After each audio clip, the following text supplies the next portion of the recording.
Sorry guys, I don't know, just kind of cut off for a second, so I don't have to restart, but I'll just kind of continue where I left off.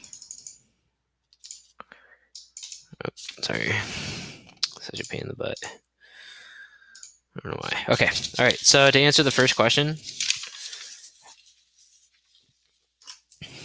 right here for A, because I know that so this is to answer A. This is answering number A. State whether or not. It's pretty easy. Yes or no. State whether yes or not or no if the function satisfies the hypothesis. So remember I said if it was continuous and you could take the derivative of all the points. My function did that, so I will say yes. It's as simple as that. Okay. B though is if it does, find the value of C in the interval where A, B satisfies that equation. F of C is equal to, okay, so this looks really confusing, okay? So on one hand, I say that I want to find the derivative at C, okay? So, dang it, let's see if I can, hey, come on, okay.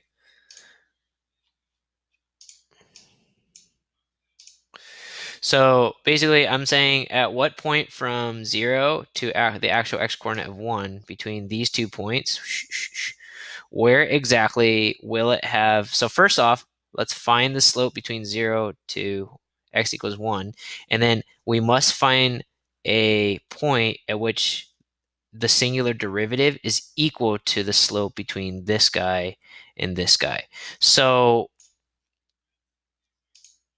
we can do this at any point. We can do this at any way we want, but I know that eventually I'm going to have to find the derivative at C.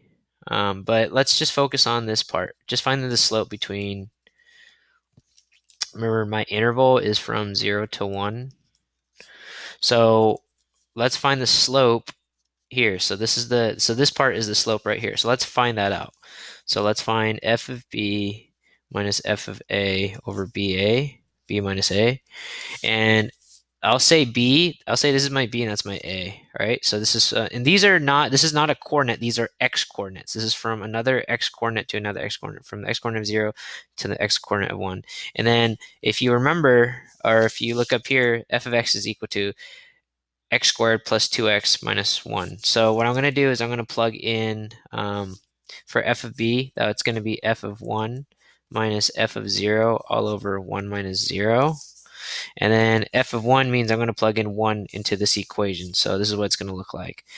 It'll be 1 squared plus 2 times 1 minus 1 minus f of 0, which I plug in 0 back into this equation. So that'll be 0 squared plus 2 times 0 minus 1 all over 1 minus 0. So that doesn't change. Okay. And then let's see what else I got to do. So it's 1 plus 2 minus 1. So that's 1 plus 2 minus 1. And then this is going to be 0 plus 0 minus 1. 0 plus 0 minus 1 all over 1 minus 0, which is 1.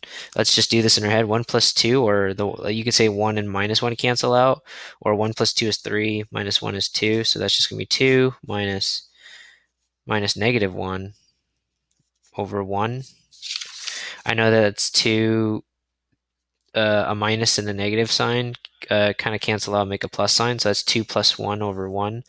So that's 3 over 1, which is just 3. Okay, so that's the slope. So basically, we can replace all of this with what I just solved for, which is 3. So now we're left with the derivative is equal to 3. Okay, now we just got to find the derivative at a point C. So what does that mean? Let's go back up here and let's find let's find the derivative of this general function first, just the general derivative, okay, which I think is really easy. So f prime of x is just going to be equal to, sorry, let me see if I can, okay, that's going to be equal to,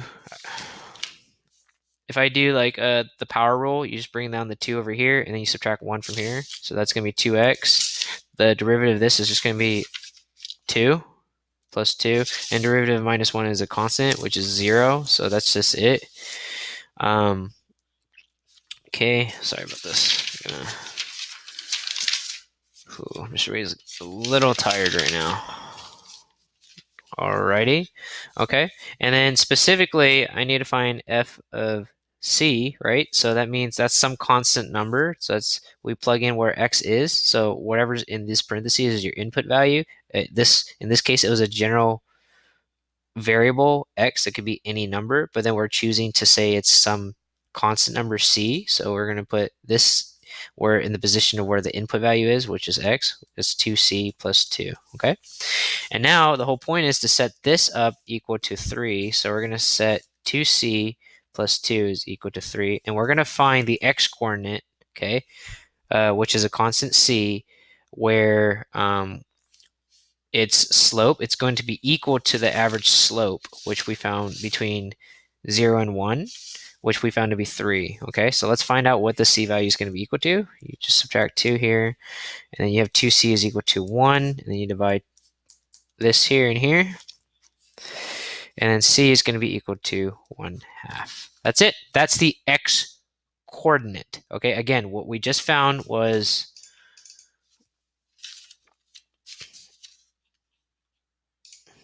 that from 0, so the x coordinate of 0 to the x coordinate of 1, okay, if you took the average slope between these 2 points, okay, between 0 and 1, okay, we found the average slope to be 3, or the slope was 3. And then we're saying that when you're looking at the x coordinate right here at 1/2, that's exactly the coordinate, or let's see, I think that's, let me see if I can move. No, that's not. Let's see if I can move it. I think that's right about there. The x coordinate at 0.5 or 1/2. Okay, I can't get it just right. We're saying the slope at that point, that derivative is equal to the slope between these 2 points. Okay, that's it. So it's not too bad. All right. Let me see what else. We're gonna move on to the next section. But if you want to try like a sample problem, it's the same exact thing here. It's what if your function was x to the power of 2 to the third power on the similar interval of 0 to 1. And then if you want to keep going, or if you want to pause it and try that, you can. It's the exact same thing, only I'm just asking you where the value of c is, and then here is what the work looks like, and you can pause it and take a look at it. Okay, you can pause this and kind of check your answer if you want to try it out on your own. Otherwise, we're going to move on right now to another thing that we're going to have to talk about on 5-2. Okay, and then 5-2 is another thing on 5-2 is talking about increasing and decreasing functions and determining where the graphs fall and rise. Okay, so go ahead and copy this problem down here.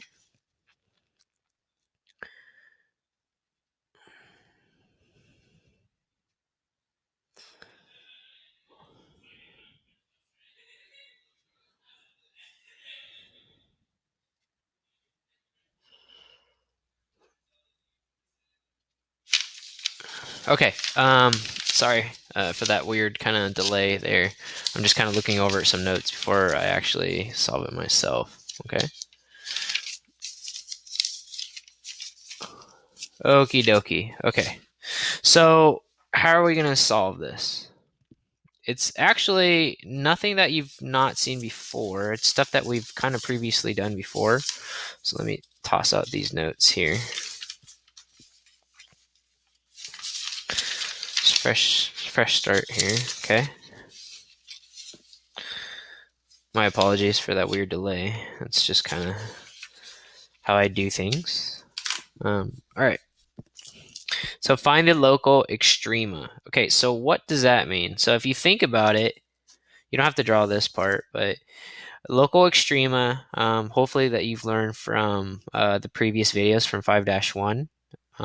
But local extrema, maximums, minimums, wherever they are, okay? I should have said too, the interval is from like -infinity to positive 4 there. Okay, so, and notice that this interval, because it's negative infinity, there's no actual, you can't take the derivative at any point called negative infinity because there's no such point. So we leave it as an open circle. If you could take the derivative at that actual point, then you would have this as like a really square bracket. And then over here, you'll see, I'm going to give you a clue that you can't actually take a nice derivative at 4, okay? But it will come into play at some point. So anyways, local extrema are like local maximums, local minimums, okay? Like between here to here, like the local maximum would be this point here, and the local minimum would be right here. And then between here and here, the local maximum would be right here at this point, the local minimum would be at this point, okay? Or maybe from here to here, if we cut off everything else and just looked at this interval, the local minimum. So how are we going to find the local extrema of this guy from negative infinity to 4? Okay, well, if you think about it, if I ask you what the derivative was right here, oh, let's see if I have any ink. I think all I have is ink from.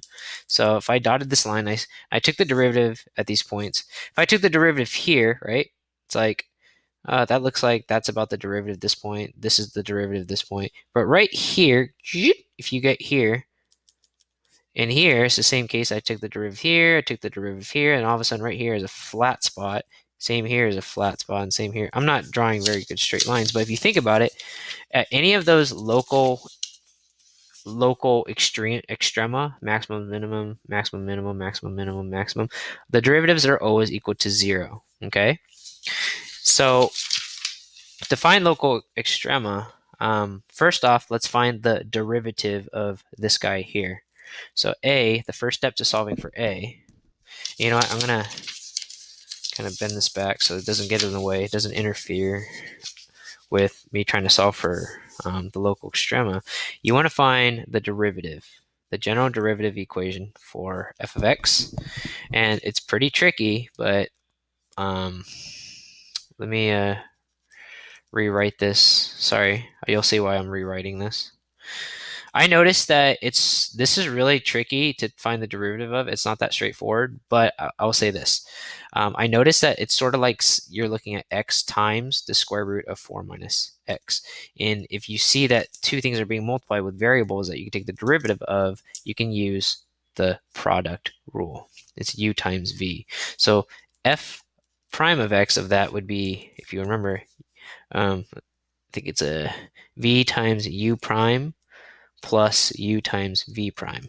Okay, so let's go ahead and do that. V we've identified is this whole thing for the square root of 4 minus x. And whenever I see a square root, I envision an actual exponent value of 1/2. So this would be 4 minus x to the 1/2. That is v. I'm rewriting v times u prime, which is, what is u prime? What is the derivative of x? That would just be 1. And then plus u, which is x now. This is going to be a little bit more complicated. What is the derivative of this guy here? Let's see. If I do that off to the side, I tried doing that to the side here. Like, you don't have to do it like this, but I said the derivative of v with respect to u, or the derivative of v with respect to the fact that x is the variable, like the independent variable. It would be like 4 minus x. You'd bring this power, or you bring down this power in the front, and then you subtract 1 from this. That'd be negative 1/2. It's going to get kind of ugly. And then you got to take, and then the chain rule. Okay, all I did was I took the derivative, like this guy in general right here, like whatever was in the parentheses, I just brought down the 1/2, and then I subtracted that. But then you actually have to, the chain rule is outside, so that's the outside function. The inside function is the derivative of negative x. That's times negative 1. Be very careful. The derivative, the only thing that you can really take the derivative, I mean, if you take the derivative of 4, that's 0, minus x, that's minus 1. Okay, so that's technically minus 1. It looks very trivial, but be very careful, because you're taking the derivative at negative x, that's going to be times negative 1. Okay, so this is going to be time. So this is all. So if I had to simplify that, that'd be the negative 1 distributes over here. That'd be negative 1/2 times 4 minus x to the power of negative 1/2. So it'd be x times negative 1/2 times 4 minus x. Whew, this is a pretty tough one, okay? And then let's try to clean this up a little bit, right? So now that I'm done doing the derivatives, I'm going to return this back to in the form of a square root. Like anytime I see like 1/2, I'll go back to what it looks like as a root. So it'd be like the square root of 4 minus x, and that's it because it's times 1, so that's going to remain the same, only with this, where we rewrote the 1/2 exponent as a square root, plus, and I know this is going to be really tricky, but I'm going to make this negative 1/2 go in front of, actually, I'm just going to make this minus 1/2 x, okay, times, and actually this whole thing times the square root of, or like a negative 1/2, that means that this is essentially 1 over the square root of 4 minus x. You can take a pause or breather to figure out what that is, but that is true, okay? I'm going to rewrite this one more time. So that's the square root of 4 minus x minus, okay, here's another breakthrough. I'm going to skip some steps here. It's going to be x over 2 times the square root of 4 minus x. Again, pause for a second to figure out what just happened, okay? Well, in case you don't see, 1/2 x, so remember this whole thing is together, 1/2 x, the x might as well just be multiplied to that 1 on the top. That's why it's here. And then on the bottom is 2, which is the denominator. And fractions multiplied to another fraction, the denominators multiply to the denominators. And the numerators, which is 1 times x, that's x times 1. That would be x on the top. On the bottom is 2 times the square root of 4 minus x. Okay. Oh, that is just beautiful, isn't it, guys? Wouldn't you say that's really beautiful? I know it might not be, but I'm sorry. Okay. All right. This isn't, I want to make, I have sort of like a mixed answer. I got a whole, technically a whole kind of number answer here. Like this is all over 1. And then I have a fraction over here, which is x over 2 times the square root of 4 minus x. So I hate to do this to you, but we want all of this as like one sort of fraction. So we're going to find the least common denominator. Right now, this is 1 and this is 2 times square root of 4 minus x. So what I'm going to do is I'm going to multiply this guy by the same denominator we have over here to make the denominator here equal. And then whatever, so I'm going to do it like this, the square root of 4 minus x over 1. We're going to have to multiply that by, like I said, I want this guy to have the same denominator as this guy. So it's going to be times 2 times 4 minus square root of x. I know you guys are loving this right now. That's 4 minus x. And let's rewrite this guy here. It's going to be x over 2 times the square root of 4 minus x. There's a reason why I picked this problem. This is a very complex problem. And then remember, I'm just changing the way this looks to have a similar denominator as this guy. But I don't want to change the inherent value, because if I just multiply the bottom by this, I'm changing the actual value of this fraction. So I have to ensure that I'm not changing the value, but I'm changing the way it looks. Okay, so I have to multiply the top and the bottom, or the top and the bottom, by the same thing. Okay, because anything divided by itself is 1. I'm essentially just multiplying this by 1, a fancy way of saying 1, because but I just want the denominator to have this value down here, because that's the least common denominator between this guy and this guy. But if I choose to do that, I have to also multiply the top by the same thing, okay? Again, rewind that a few times to kind of get that through your head. But this is going to be a lot longer video if I keep repeating myself, and I know for a lot of you guys it becomes redundant. So anyways, there's going to be a lot of things you just got to take that I'm kind of explaining.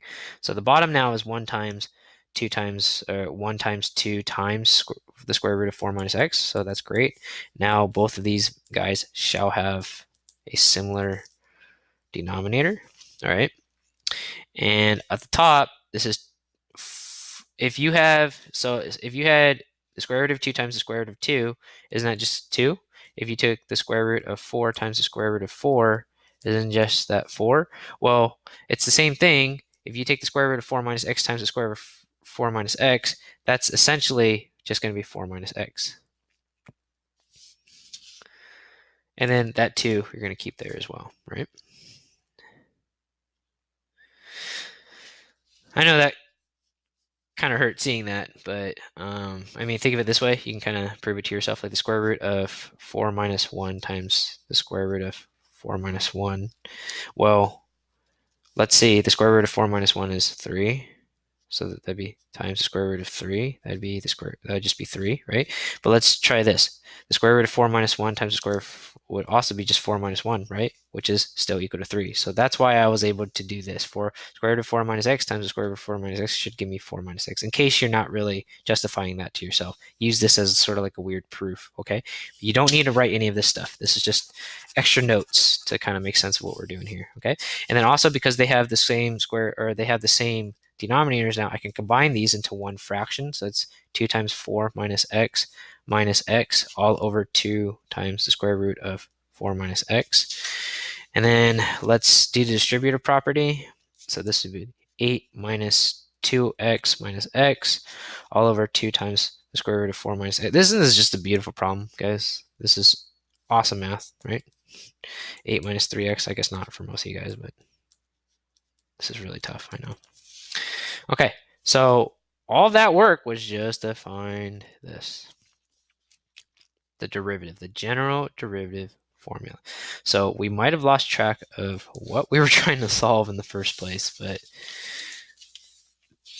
after all that craziness, all that work, okay, we need to find where this is equal to 0. Remember, we're finding the derivative of this function, and we're finding out where the derivatives are equal to 0. Because if you remember, anytime we have a local extrema, maximum, minimum, maximum, minimum, maximum, the derivatives are always equal to 0, or the slopes are always equal to 0. So we found the derivative or the slope equation here, and we're setting it all equal to 0. We're going to set it equal to 0 and find out which x values give us 0. So let's continue on with on another page here. So we're still on A. I know, so sad. Ugh, you're not liking this, are you? Okay. We're going to set f of x is equal to 0. Okay. So f of x again is 8 minus 3x over 2 times square root of 4 minus x. And we're going to set that equal to 0, and we're going to solve for the values that are. So this is a continuation of a lot of work that we just did on another piece of paper. So now we got to find out which values will give us 0. Okay, well, this should actually be pretty simple. I know it looks really complicated, and you're like, okay, how am I going to... Oh, so I guess one way you could do it formally is to multiply both sides by 2 times the square root of 4 minus x, 2 times the square root of 4 minus x. So these will cancel out. And then on this side, this is just multiplied to 0. So you have 8 minus 3x is equal to 0. And you just solve for this. This is really simple. You add 3x to both sides, and you just solve for x. 8 is equal to 3x. Divide that by 3, and then you have one value right there. So right here is what we call a critical value, I think, or I forget what the technical name is, but we don't know if this is... So at this point, what we're saying is on an xy graph, right? And then we have f of x. So if we look back, f of x is equal to x squared plus 2x minus 1 on the interval from 0 to 1. Okay. Or, whoops. No. Oh my gosh. I'm sorry. I'm a doofus. I'm sorry about that. Oh, guys, I'm so sorry. It's this guy right here for this weird function from interval of negative infinity to 4, okay? So like up to 4 right here. So up to 4, we have this like crazy curve. I have no idea what it looks like. Could just be like that for all I know, okay? What is it? What am I looking at? 3, 8, supposedly it might either dip and give you a derivative 0, or it might be something that goes up and give you, I just don't know though. It just tells me at at 3, 8, it's a flat spot. I have no idea what that's going to be, okay? So I think in your book, they have you finding out what the y value is. I don't know. Let's see. I think the y value, they say, or sorry, or they finding the coordinate, the y coordinate, which is just f of x. You're going to plug this back into the original equation, I think, 8 over 3, and that's going to be, and the original equation was this, x times the square root of 4 minus x, so that'd be 8 over 3 times the square root of 4 minus, what is it? Oh, did I do that right? Whoops. Yeah, I think it's 8 over 3, right? Yeah, 8 over 3. And I think if you do it in your calculator, you should get, well, I actually figured it out just like by hand. I wrote it to myself, but I don't know what that is on the calculator, but you have a weird coordinate that's 8 over 3, 16 over 3 root 3. So there's two techniques you can do. I'll kind of show it to you, but that's the coordinate right now for that point here. Actually, before I tell you what this is and how we solve for whether this is going to be a minimum or maximum, I will say this. There is actually one more critical value. That's not just it. Let's go back to, so we have one scenario. The other scenario is if our,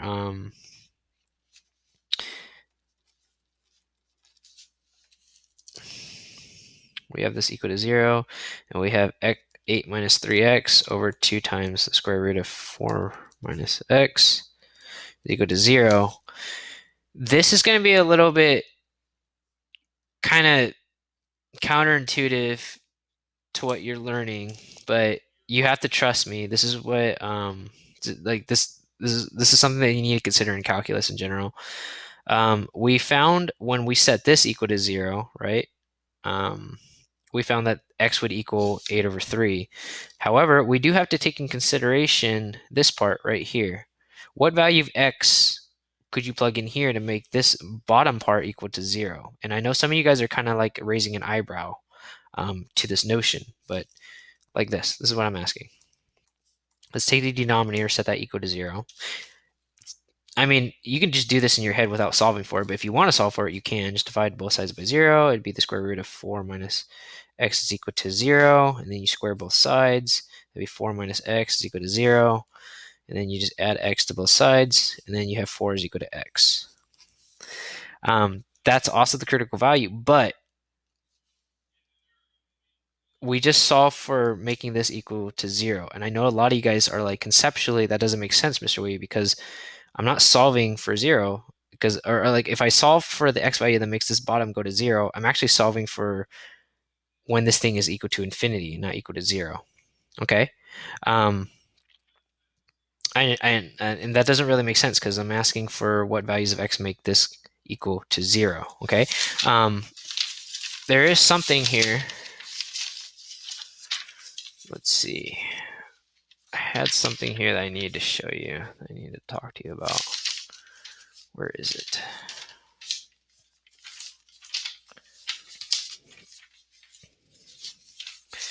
Thought I wrote to myself. Sorry, I'm looking through my notes right now, guys, to explain this to you guys, and it's just kind of weird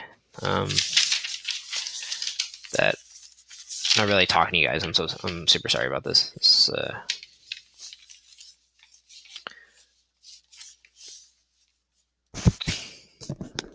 Okay, so I do apologize, but I'm just gonna have to explain it in my own words. I wanted to show you something formal that I found from the book, but I can't technically find it.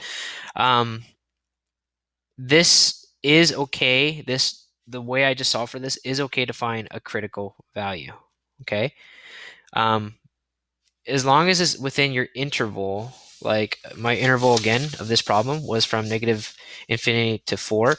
I told you that from to the end of this interval, I told you that there is a possibility that it might not be differentiable at the endpoint here, okay? And I'm going to graph this to you to kind of show you what's going on here. Like why is this kind of weird here? Because this function will end at 4, and it's okay to solve this instead of equal to 0, even though I know that if I solved an x value that makes this 0 on the bottom, it would make this go to infinity, but that's still considered a critical point, okay? I know this looks weird, but actually, I have an answer for you, okay? Um, just keep in mind that we're finding when the derivative right now. Okay, so I have an answer. I do apologize. I'm fumbling around right now, guys. Just please forgive me, okay? I found out a weird value when it makes this derivative go to essentially infinity. But if I plug this in, whoops, I gotta make this quick. If I plug this in back into the equation f of x, which is just x times 4 minus x, if I plug this back into here, it'd be 4 times 4 minus 4, which would be 4 times 0, the square root of 0. That's actually still a point, okay? So as long as the actual coordinate at 4 comma 0, and remember I told you that up here, these are two, this should kind of give you a clue as to whether which one's a minimum and a maximum, okay? But what is it? What was I going to say? As long as this coordinate is real, then this is like, regardless of the fact that what I just solved for, this x coordinate would make the derivative go to infinity or negative infinity or something, okay? As long as the coordinate, when we plug it back in, is a real coordinate, then it's okay to look at this as a critical value, okay? If this was not a real coordinate, like this was, if I plugged in 4 into the original equation and it gave me like infinity or negative infinity, then yeah, this is not that, it would not be considered a maximum or minimum point, a local minimum or local maximum. But because this is a real coordinate, you can see whether or not, yeah, because this is an actual coordinate and this is an actual coordinate, this will be actual local minimum or maximum. This will be a local minimum or maximum, okay? So at this point, I'm going to show you the actual graph in a second, but I want to solve this as if you didn't see the graph.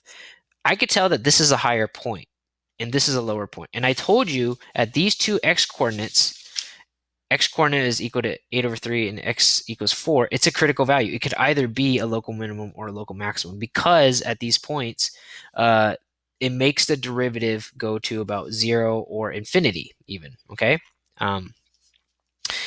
I know it's really confusing, but rewind this a few times until you guys get this, okay? So there's two critical points, and I found these are critical points where the derivative is just equal to 0, infinity, or something, okay? And then I put them back into the original equation, and since and this only works because this function only has two critical values, I could just compare these two and say, that's a higher coordinate, so I think that's the local max.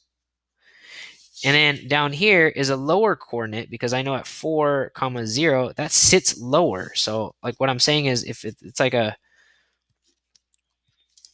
here at 4 the coordinate is 4 comma 0, and here at like, sorry, let's just say that it's over here, right? Let's fix this here. At here is 3 over, or 8 over 3. There is like a much higher coordinate, 8 over 3 comma whatever that ugly number is. It's 16 over 3 root 3, and then over here is just 4 comma root 0. I know that this number, or this coordinate, is a higher coordinate, so that chances are that if this is going to be a critical value and that's a critical value, that's probably going to be the higher critical value. That's going to be the local max, and this is going to be the lower critical value of 4 comma 0. This is going to be the local min. Okay, so let's take a look. I graphed this earlier. Let's turn off this previous guy here and let's take a look here. This is the actual, so this is the actual, look in the red over here as I'm highlighting it. That's our actual f of x right there. That's x times the square root of, let's close this guy, x times the square root of 4 minus x. Let's take a look. if you take a look, I think if you do 8 divided by 3, you should get 2.667. So that's what you're looking at. That looks like the max. And at 4, take a look there, 4 comma 0, that's kind of the local min. And I didn't set any weird parameters. The actual function cuts off at that point. It doesn't go beyond that. Okay, so just locally speaking, from negative infinity to 4, okay, that is the local minimum, right? Just like that's the lowest point between negative infinity, or actually, yeah, okay. And then here is the local max. Okay, so let's see. Actually, I'm gonna, sorry guys, pause for a second. I'm gonna put a charger on my,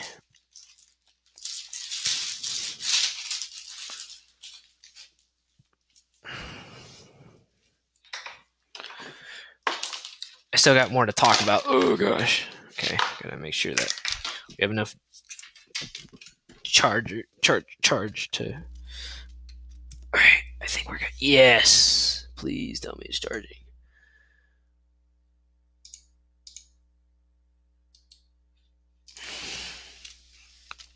Come on, come on, come on. Ooh.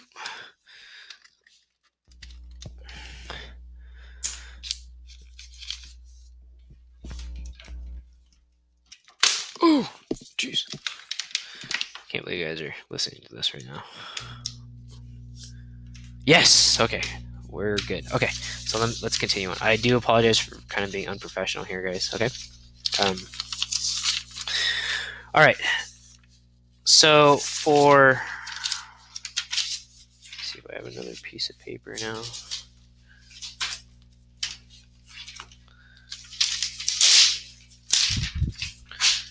So here, find the local extrema.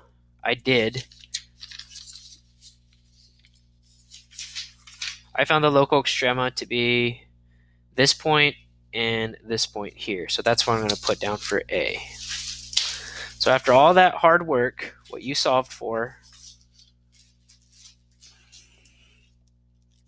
was 4 comma 0 and 8 over 3 comma 16 3 root 3. I think you could have just done that in your calculator, so you would have probably gotten a decimal answer. I think it would have been like 2.667, and actually let me kind of cheat here by going on the Desmos here. That's 3.079, I think. So that's about 3.079, about that. Okay. Okay, and then B, intervals at which the function is increasing. So there are a few ways you could have done this, right? So in my case here, what I'm looking at from this interval, I'm looking at like the interval where it's increasing, where the function is increasing. It's negative infinity all the way to right here. So the derivative keeps on increasing, and you can kind of see from this point on down here, the slope is always going to be negative. So I'm going to say the interval from negative infinity to 8 over 3. I'm going to actually say that because there is an actual derivative at 8 over 3, so I will have the bracket there, is where it's increasing. C, where it's the interval where the function is decreasing, is what I kind of mentioned before. Whoops, did not want that, sorry. From here to here, from 8 over 3 to 4 is where it's decreasing. The slope at every single point from here to here is decreasing. But remember, when I found out the derivative here, it's actually, like if I actually plugged in, let's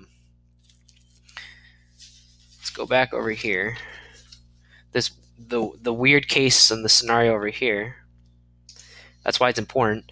If I plugged in 4 back into the derivative formula, which is 8 minus 3x over 2 minus, if I plug this back into here, 8 minus 3 times 4 over 2 times square root of 4 minus 4, that would give me 8 minus 12, that would be minus 4 divided by 0. That would give me infinity, or negative infinity. So that would not be a real derivative. That's not a real derivative. So we would say the derivative from 8 over 3 to 4, I will write it like that.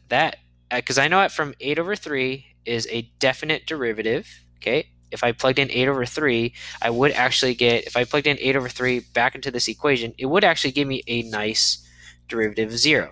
However, if I plugged in 4, it wouldn't. It would give me negative infinity. So I would have to say that it's not really differentiable at 4, but we know that the derivatives keep decreasing from 8 over 3 to 4, okay? So that's it, but that's, in your book, it might have done something a little bit differently. What it would have done is, for B, it would have focused on the fact that 8 over 3 to 4, right? I think this is going to kind of get into the next section a little bit more, but what you would normally do too, from 8 over 3 to 4, we don't know if it's increasing or decreasing. Actually, I'm going to stop right there. Yeah, I'm actually going to stop right there, and we're just going to end it right there, because I think this does actually get into the next section, which we're going to go over in class anyways. Okay, guys, thank you guys for being so patient with me. I know that was a lot of talking, but you guys have a wonderful night. Thank you guys so much for listening.